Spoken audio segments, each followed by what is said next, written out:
the technology likely to have the greatest impact on the next few decades has arrived. And it's not social media, it's not big data, it's not robotics, it's not even AI. And you'll be surprised to learn that it's the underlying technology of digital currencies like Bitcoin. It's called the blockchain. Blockchain.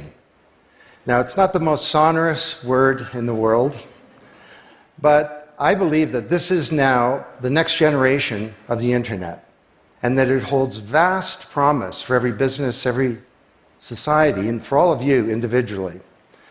You know, for the past few decades, we've had the Internet of Information. And when I send you an email or a PowerPoint file or something, I'm actually not sending you the original, I'm sending you a copy. And that's great. This is democratized information. But when it comes to assets, things like money, financial assets like stocks and bonds, loyalty points, intellectual property, music, art, a vote, carbon credit, and other assets, sending you a copy is a really bad idea. If I send you $100, it's really important that I don't still have money and that I can't send it to you. So this has been called the double spend problem by cryptographers for a long time. So today, we rely entirely on big intermediaries, middlemen like banks, government, big social media companies, credit card companies, and so on, to establish trust in our economy. And these intermediaries perform all the business and transaction logic of every kind of commerce, from authentication, identification of people, through to clearing, settling, and record keeping. And overall, they do a pretty good job, but there are growing problems. To begin, they're centralized. That means that they can be hacked, and increasingly are. And JP Morgan, the US federal government, LinkedIn, Home Depot, and others found that out the hard way. They exclude billions of people from the global economy. For example, people who don't have enough money to have a bank account. They slow things down. It can take a second for an email to go around the world, but it can take days or weeks for money to move through the banking system across the city. And they take a big piece of the action, 10 to 20%, just to send money to another country. They capture our data, and that means that we can't monetize it or use it to better manage our lives. And our privacy is being undermined. And the biggest problem is that overall, they've appropriated the largesse of the digital age asymmetrically. And we have wealth creation, but we have growing social inequality. So what if there were not only an internet of information, what if there were an internet of value? Some kind of vast, global, distributed ledger running on millions of computers and available to everybody, and where every kind of asset, from money to music, could be stored, moved, transacted, exchanged, and managed, all without powerful intermediaries. What if there were a native medium for value?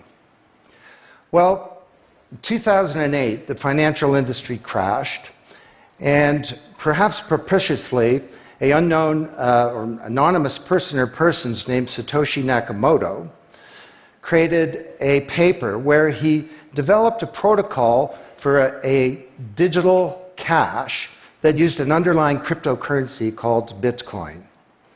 And this cryptocurrency enabled people to establish trust and do transactions without a third party. And the seemingly simple act set off a spark that's ignited the world, that has everyone excited or terrified or otherwise interested in many places. Now, don't be confused about Bitcoin, okay? Bitcoin is an asset. It goes up and down, and that should be of interest to you if you're a speculator. More broadly, it's a cryptocurrency. It's not a fiat currency controlled by a nation state, and that's of greater interest. But the real pony here is the underlying technology. It's called blockchain. So, for the first time now in human history, people everywhere can trust each other and transact peer-to-peer. And trust is established not by some big institution, but by collaboration, by cryptography, and by some clever code. And because trust is native to the technology, I call this the trust protocol. Now you're probably wondering, well, how does this thing work? Fair enough. Assets, digital assets like money to music and everything in between, are not stored in a central place, but they're distributed across a global ledger using the highest level of cryptography. And when a transaction is conducted, it's posted globally across millions and millions of computers. And out there around the world is a group of people called miners. These are not young people, they're Bitcoin miners. And they have massive computing power at their fingertips, 10 to 100 times bigger than all of Google worldwide. And these miners do a lot of work. And every 10 minutes, kind of like the heartbeat of a network, a block gets created that has all the transactions from the previous 10 minutes. And then the miners get to work trying to solve some tough problems. And they compete. And the first miner to find out the truth and to validate the block is rewarded in digital currency, in the case of the Bitcoin blockchain with Bitcoin. And then, this is the key part, that block is linked to the previous block and the previous block to create a chain of blocks, and everyone is time-stamped, kind of like with a digital wax seal. So if I wanted to go and hack a block and say, pay you and you with the same money, I'd have to hack that block, plus all the preceding blocks, the entire history of commerce on that blockchain, not just on one computer, but across millions of computers simultaneously, all using the highest levels of encryption in the light of the most powerful computing resource in the world that's watching me. Tough to do. And this is infinitely more secure than the computer systems that we have today. Blockchain, that's how it works. So the Bitcoin blockchain is just one. There are many. The Ethereum blockchain was developed by a Canadian named Vitalik Buterin. He's 19 years old. And this blockchain has some extraordinary capabilities. One of them is that you can build smart contracts. It's kind of what it sounds like. It's a contract that self-executes. And the contract handles the enforcement and the management, performance, and payment. The contract kind of has a bank account, too, in a sense, of agreements between people. And today, on the Ethereum blockchain, there are projects underway to do everything from create a new replacement for the stock market to create a new model of democracy where politicians are accountable to citizens. So, to understand what a radical change this is going to bring, let's look at one industry, financial services. You recognize this? Rube Goldberg machine. It's a ridiculously complicated machine that does something really simple, like crack an egg or shut a door.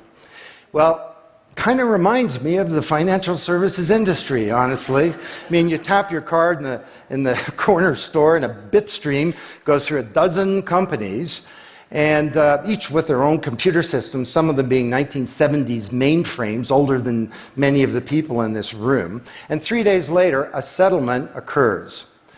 Well, with a blockchain financial industry, there would be no settlement because the payment and the settlement is the same activity. It's just a change in the ledger. So Wall Street and all around the world, the financial industry is in a big upheaval about this, wondering, can we be replaced, or how do we embrace this technology for success? Now, why should you care? Well, let me describe some applications. Prosperity. The first era of the Internet of information, brought us wealth, but not shared prosperity, because social inequality is growing. And this is at the heart of all of the anger and extremism and protectionism and xenophobia and worse that we're seeing growing in the world today. Brexit being the most recent case.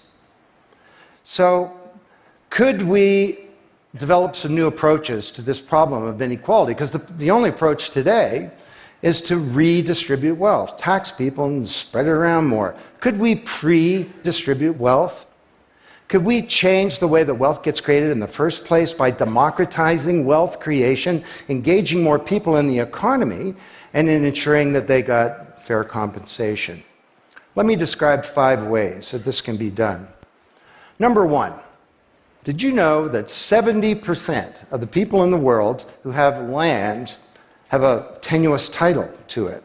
So you got a little farm in Honduras, some dictator comes to power. He says, I know you got a piece of paper that says you own your farm, but the government computer says my friend owns your farm. This happened on a mass scale in Honduras, and this problem exists everywhere. Hernando de Soto, the great Latin American economist, says this is the #1 issue in the world in terms of economic mobility, more important than having a bank account. Because if you don't have a valid title to your land, you can't borrow against it, and you can't plan for the future. So today, companies are working with governments to put land titles on a blockchain. And once it's there, this is immutable. You can't hack it. This creates the conditions for prosperity for potentially billions of people.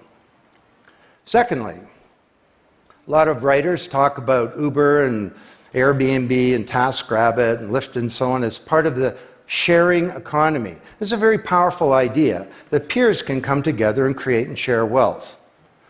My view is that these companies are not really sharing. In fact, they're successful precisely because they don't share.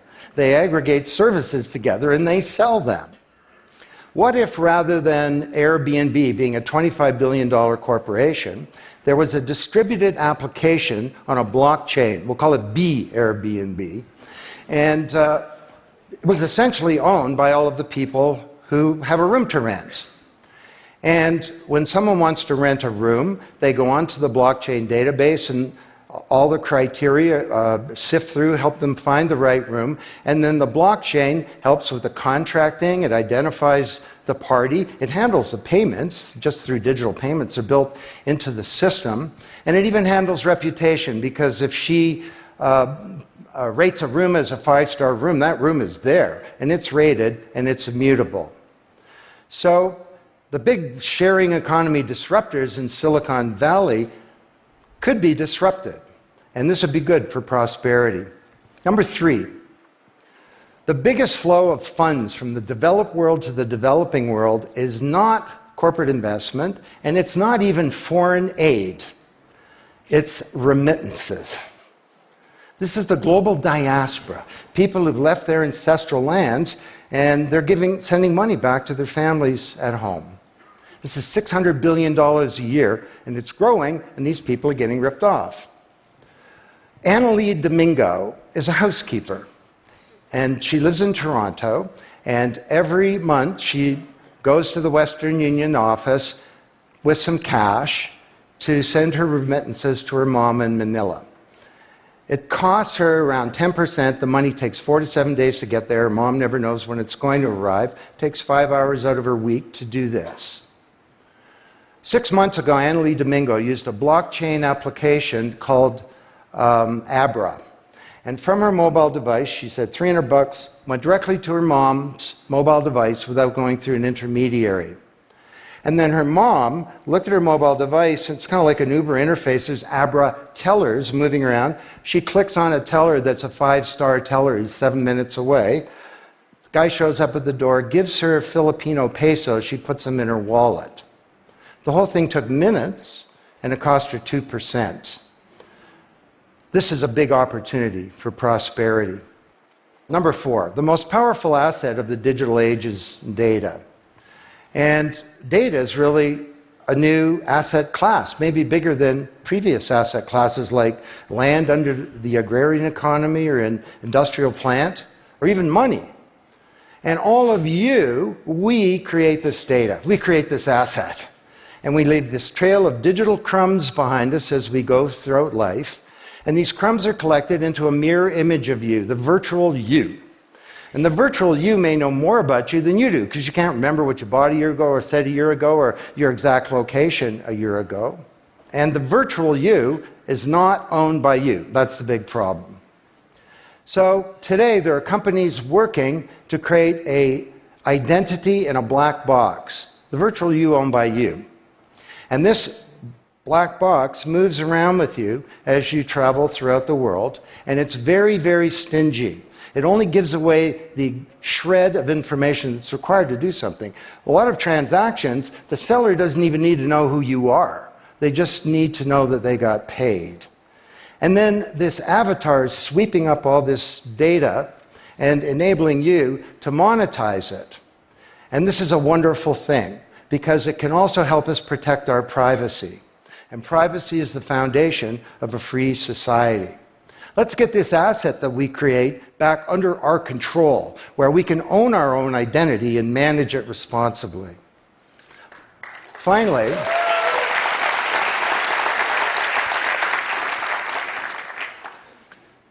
number 5, there are a whole number of creators of content who don't receive fair compensation because the system for intellectual property is broken. It was broken by the first era of the internet. Take music. Musicians are left with crumbs at the end of the whole food chain. You know, if you're a songwriter, 25 years ago you wrote a hit song, it got 1 million singles, you could get royalties of around $45,000. Today you're a songwriter, you write a hit song, it gets 1 million streams, you don't get $45K, you get $36. Enough to buy a nice pizza. So Imogen Heap, the Grammy-winning singer-songwriter, is now putting music on a blockchain ecosystem. She calls it mycelium. And the music has a smart contract surrounding it. And the music protects her intellectual property rights. You want to listen to the song, it's free, or maybe it's a few microcents flow into a digital account. You want to put the song in your movie, that's different, and the IP rights are all specified. You want to make a ringtone, that's different. She describes that the song becomes a business. It's out there on this platform, marketing itself, protecting the rights of the author, and because the song has a payment system, in a sense a bank account, all the money flows back to the artist, and they control the industry rather than these powerful intermediaries. Now this is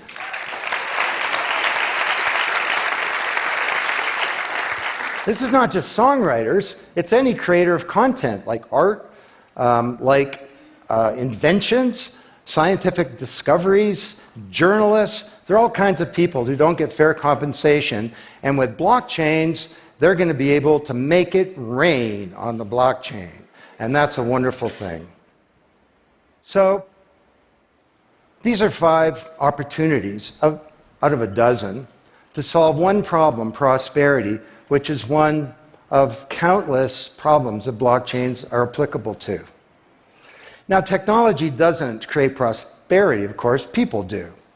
But my case to you is that, once again, the technology genie has escaped from the bottle, and it was summoned by an unknown person or persons at this uncertain time in human history, and it's giving us another kick at the can, another opportunity to rewrite the economic power grid and the old order of things, and to solve some of the world's most difficult problems, if we will it.